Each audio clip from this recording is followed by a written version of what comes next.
Okay. There we go. Switch it around. We're good. The audience was hearing my computer and not the microphone. Oh, cool. Yeah. I wasn't saying anything important anyways. She wasn't. All right, well, welcome to Fresh Film Friday. Mm-hmm. Happy June. It's June 2nd now. It's June 2nd. So hopefully we'll get some sun. National Donut Day. What? So. Ginny, our awesome accountant, decided to give all of the staff and volunteers donuts because she loves us. Thank you, Ginny. Single tear. Ginny's the best.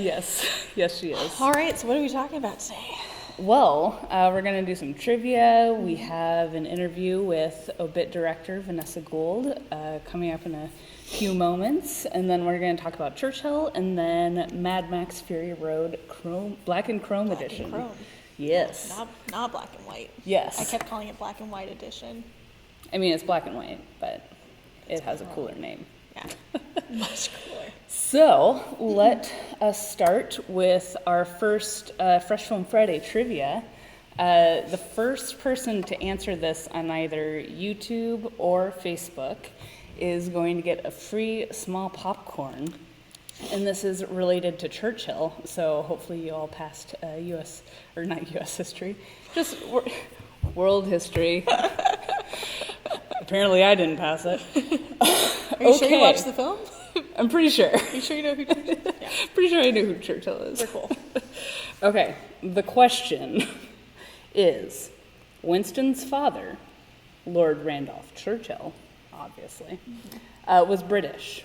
If you didn't guess that from that name, I don't know what's that? Okay, but what nationality was his mother, Jeanette Jerome? Answer in the comments, and Darcy, our marketing director, will be looking at the comments and making sure that gets answered. All right, and we'll answer it at the end? Is that? Yes. Or first, we'll look through the comments at the end. Yeah, and then we'll give you the correct answer if nobody gets it, and also tell you the answer anyways. Yeah. Well, so let us watch the OBIT trailer, yeah? Sounds like a plan. Okay. Not that. I am just all over the place right now.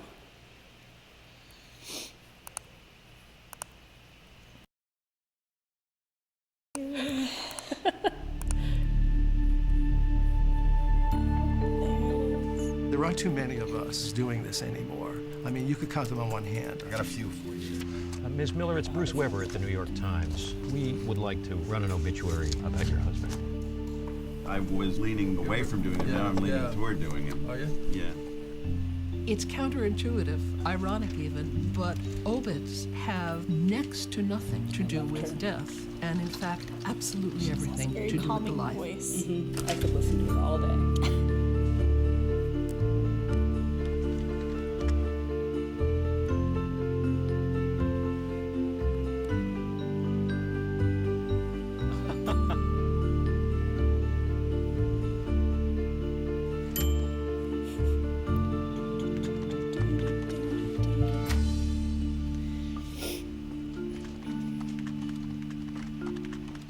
All the quotes.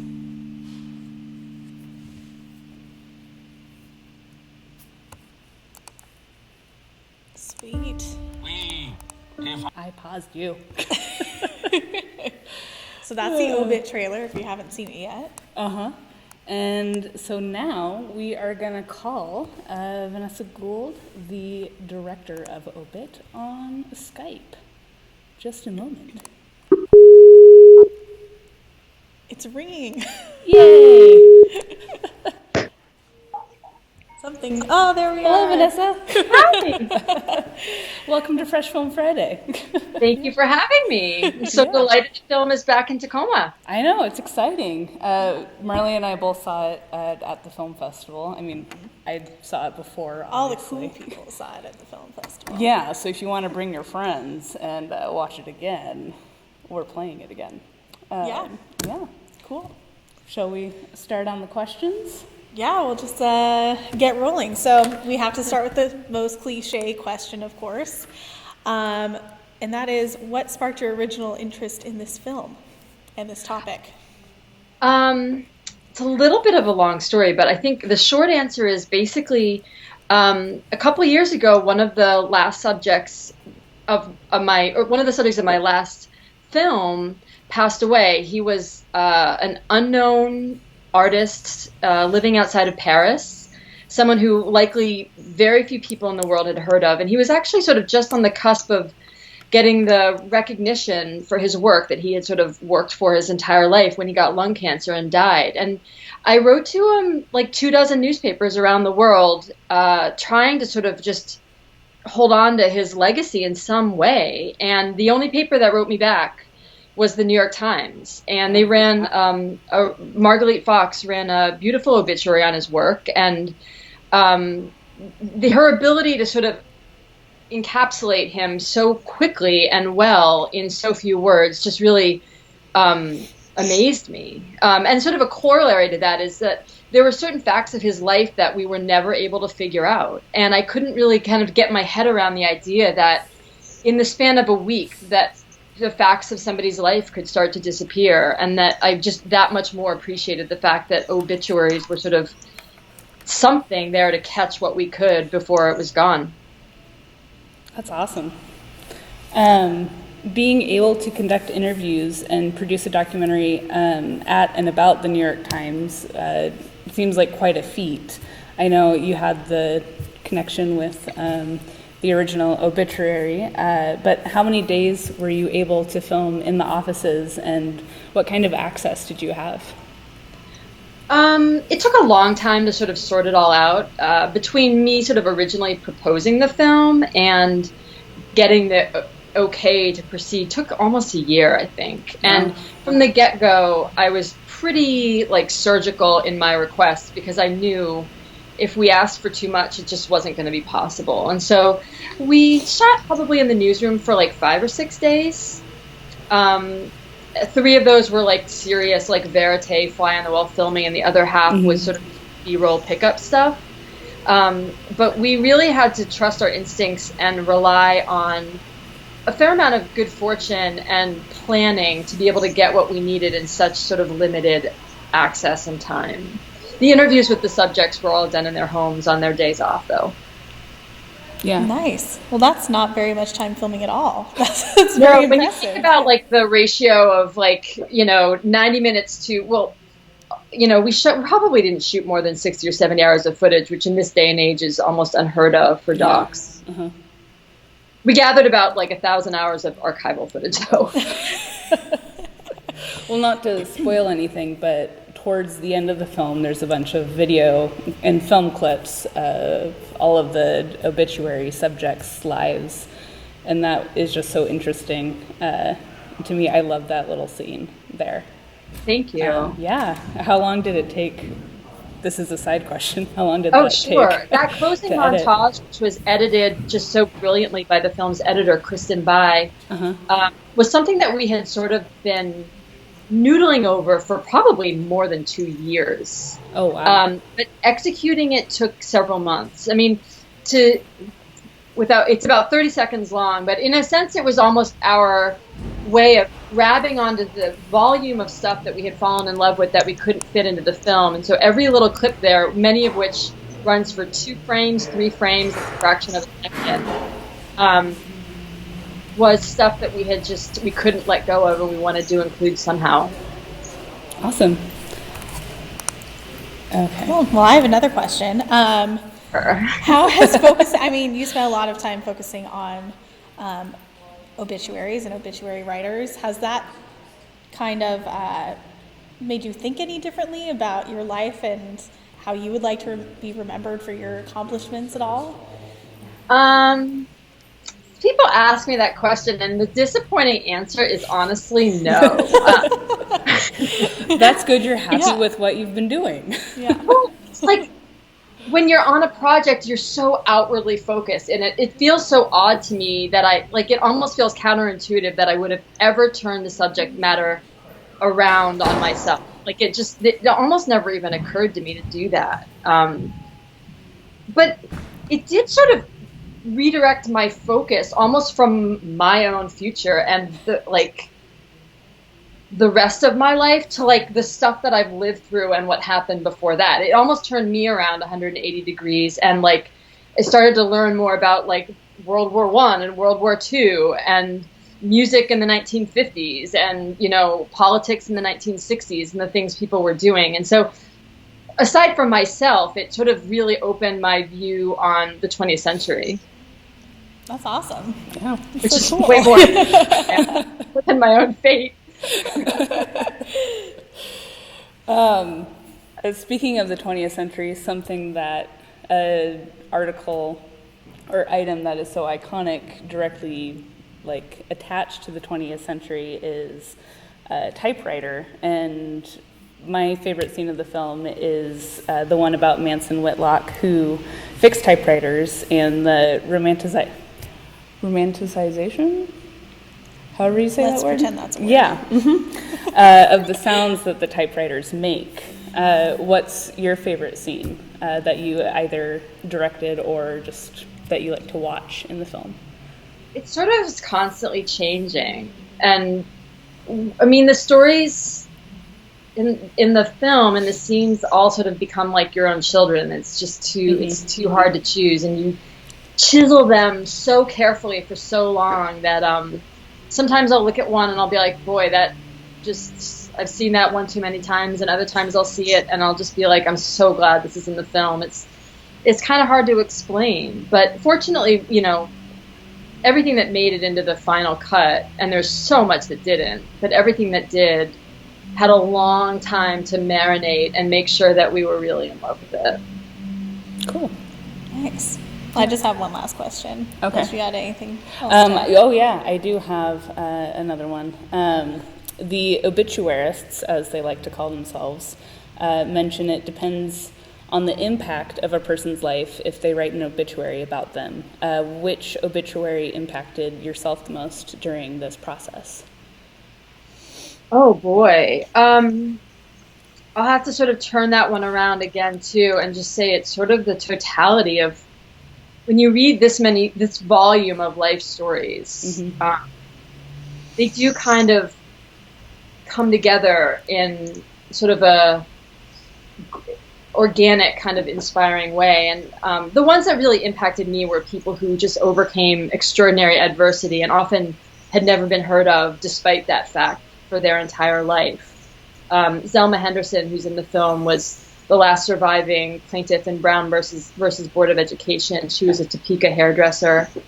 Tyrus Wong was a Chinese immigrant who, as an artist and an illustrator, set the look and feel of Disney's Bambi, but really never received due recognition.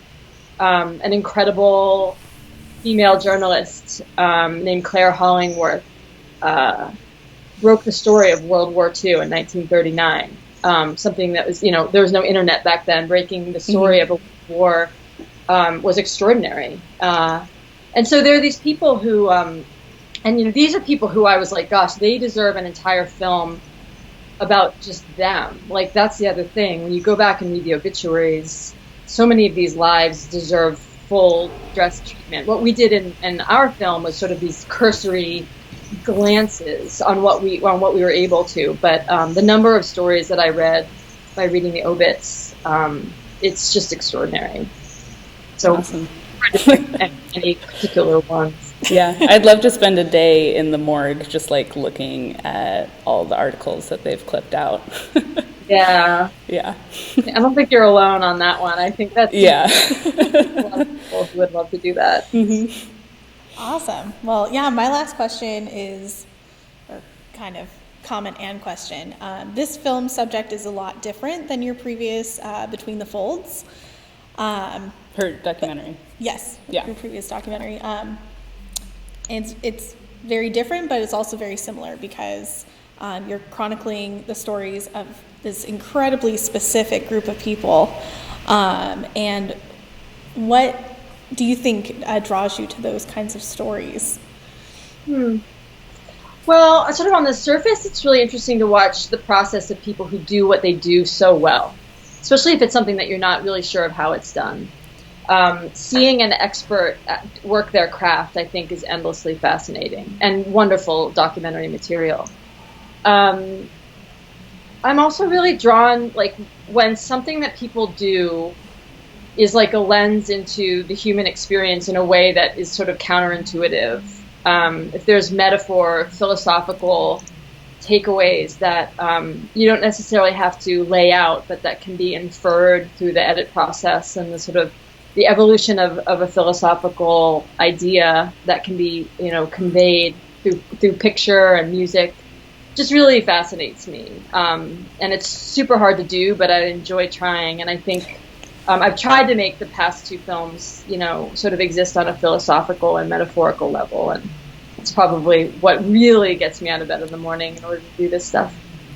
Yeah, I think you definitely succeeded in OBIT. I still have to watch Between the Folds. It's out there. But thank you so much. Yeah, thank you so much, Vanessa, for taking a chunk out of your time to sit down with us and answer a few questions. Yeah. It's a pleasure. Yeah. Thanks for bringing the film out west to Tacoma. It's so wonderful that it's going to be playing there. Mm-hmm. Yeah. All right. Thank you. See you later. Ciao. Bye. What? Well, there we are. Oh. Okay. Awesome. That was great. Yeah, she's so nice. I know. Oh my goodness. Thanks, Vanessa. We need to get her back in Tacoma for her next film, whatever that may be. Yeah. We should have asked her. Oh yeah. Hey, do you want to come to Tacoma? Well, what her next film is. Oh. That too. Yeah. Well, next up, we want to talk about Churchill. So let's that's watch the other film trailer starting today. today. Whoa, no. We defy Hitler. It is time to win this great war. For 5 long years, we have asked our men to endure the tribulations of war. General Eisenhower. Winston? General Montgomery. Mr. Churchill. What a gathering. If Hitler were to drop a bomb on this little patch, he would destroy the entire high command of our Allied forces. We are good, here Churchill. to make the greatest He decision sounds of our like him. lives. Yeah. Quite a bit. Invasion of France, taking the German got some army sass. head on. I mean, I've seen this before. Sass and cigar. 250,000 men were cut down at Gallipoli.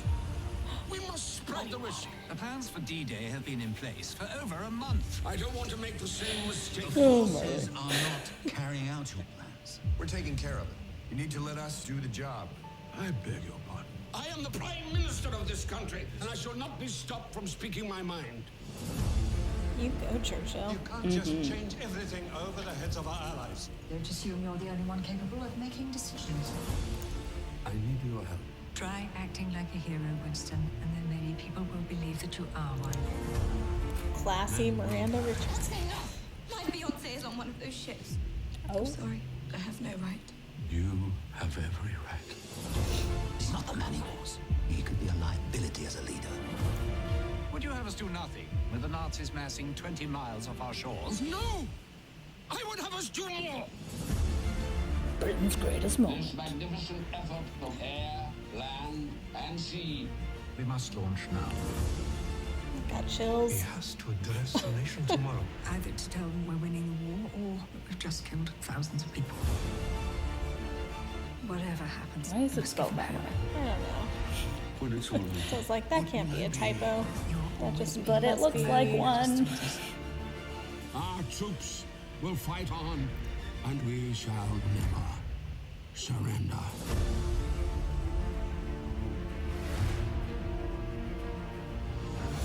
Good cast. In this voice. No.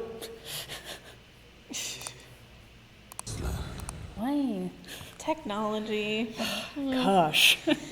Okay, It's because Katie's gone. That's why that's happening. Yeah. so Churchill Yes. opens today. Come see it. Now you've seen the trailer. Yeah. If you like World War II dramas and great acting, this cast is is right awesome. up your alley. Oh yeah, the pièce de résistance of British acting. And John Yes. Slattery was a great Yeah. Eisenhower. Cinematography is good too. Yeah. There's this one scene, I don't know where he's at, but it's a bunch of different columns where John Slattery, who plays Eisenhower, is standing, and it's just a bunch of columns, and he's just this small little man. He's very cool, very symbolic.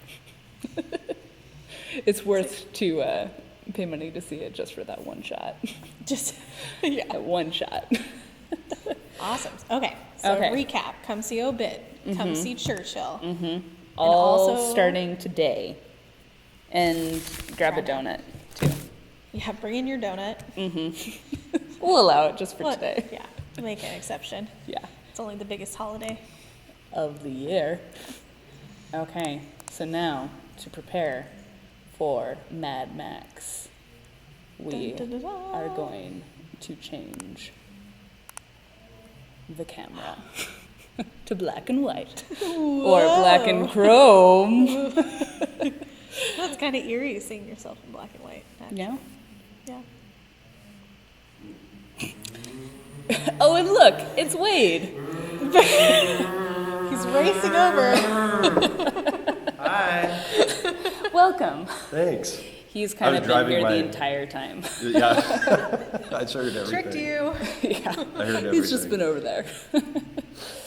So, Mad Max Yeah. is starting, or it's tomorrow, Yeah. right? Tomorrow 11, Weird Elephant, weekly cinephile infusion, right? Weekly late night cinephile infusion. I got to memorize. We have that memorized at the end of the year. Got it. But, oh, you guys brought a donut too. They don't have donuts in post-apocalyptic Australia, by the way. So, That's sad. that's unfortunate. So, why are we doing black and chrome, right? That's Yeah, what people why? want to know. Yeah. Everybody's seen Mad Why? Max Tell Fury us. Road. Why? I was like, why? Why did they do this? And I started looking at clips of it, and it just looks kind of like really epic and iconic. It looks kind of like, you know how you like watch those old science fiction black and white films like Metropolis or Things to Come? Love Metropolis. They have these, you know, this epic kind of construction, this composition, and Mad Max was such a well-crafted film that it really lends itself to black and white. The compositions in it are really great. And I think psychologically your eye tracks black and white action a little bit easier. And I think in certain scenes it might have more impact, and you might be able to kind of see the ballet, so to speak, of what's going on in the frame. And it's also a dystopian movie, and it kicks off our dystopian summer series, which is going to, we have 3 movies booked, and there's one I cannot announce yet, but so we have Mad Max Fury Road, Doctor Strangelove, or How I Learned to Stop Worrying and Love the Bomb, and a movie that we can't name, and then Zardoz, which is the most, probably the best example of how did this get made, you know, insanity with Sean Connery and the best outfit ever, and so we have this great series coming up. But Black and Chrome, we're all really excited about it. The tickets are selling really well for it. I think our Weird Elephant fans are really getting hyped up for it. I don't know there's something about this particular film that there are a lot of fans for. So yeah, Cool. Yeah. Shall we watch the trailer? yeah, Yeah. let's do it. How long is it? Can we talk about it while it's going? Yeah, it's 31 seconds. Oh, nice. Nice and short. Oh, good. I don't want a long one. I hate trailers anyway. Sorry. There he is. See, look at that So composition. epic. That's awesome, right? Yeah. So I mean, color is great. The color in this movie is amazing too. Whoa, see? I'm getting chills just watching it. So much. Oh, look at that. You're not even hearing that. I know. I can't.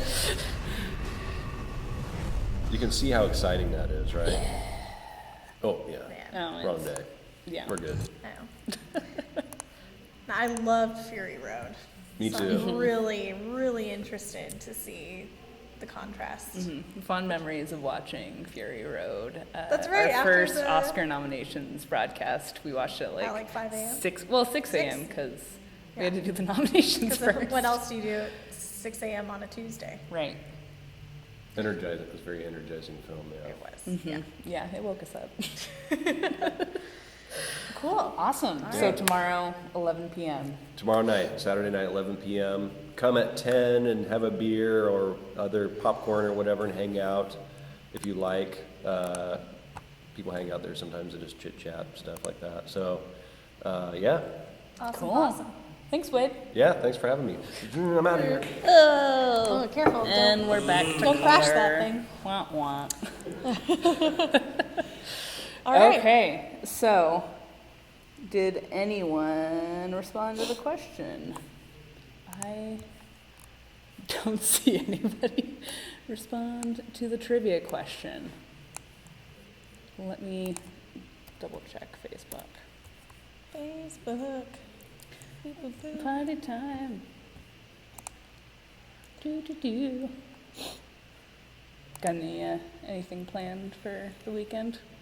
I'll be up at SIF all weekend. Awesome. Yeah. Volunteering, maybe watching a film or two. Oh, it looks like Chase got Classic Chase. Classic Chase. He knows everything. Yeah. So the correct answer was that his mother, Winston Churchill's mother, is American. So Chase gets a free small popcorn, and we'll do another trivia question next week and talk about the new films that's coming next week. We have some really good ones coming next week too. So This is like summer movie time, so stay tuned. yeah. All right. We're signing off. Yes. Is that what we're doing? We're signing off. All right. Awesome.